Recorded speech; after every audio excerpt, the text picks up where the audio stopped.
Le nom de l'entreprise, c'est Quintessis Lifecycle System. C'est compliqué, on va le changer.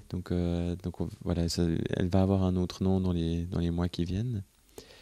On l'a créé officiellement en mai 2006 et c'est la continuité d'un laboratoire de PFL qui a fermé ses portes fin 2005, qui s'appelait alors en français Écologie industrielle et cycle de vie.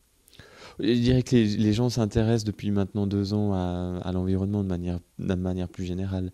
Donc c'est vrai qu'on a vu une grosse progression au niveau médiatique, par exemple, aussi avec différents rapports qui sont sortis. Il y a des sondages qui montrent que c'est le souci principal de la population, des décideurs politiques. Il y a quand même une grosse pression de plus en plus sur les entreprises.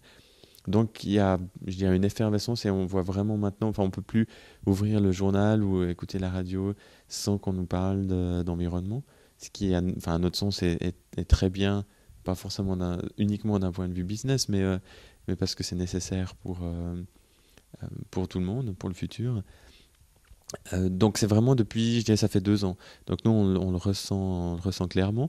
Et là où on a, euh, je dirais, peut-être un avantage, où alors là, c'était plus disons, le professeur qui était responsable du laboratoire qui était plus visionnaire par rapport à ça, qui s'appelle Olivier Joliet, et donc qui est maintenant professeur à l'Université de Michigan aux États-Unis.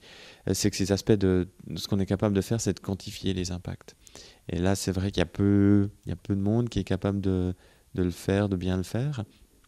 Et c'est disons, notre compétence principale, actuellement en tout cas, et c'est là-dessus qu'on se positionne.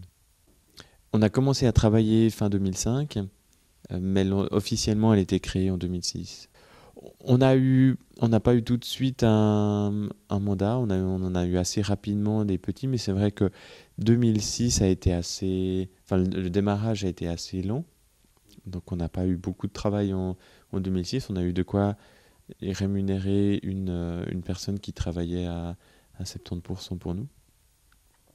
Et puis par contre, assez rapidement, enfin 2006, on a eu un premier contrat qui nous assurait une partie, en tout cas, de l'année 2007. Et puis après, en 2007, on a vu alors une hausse assez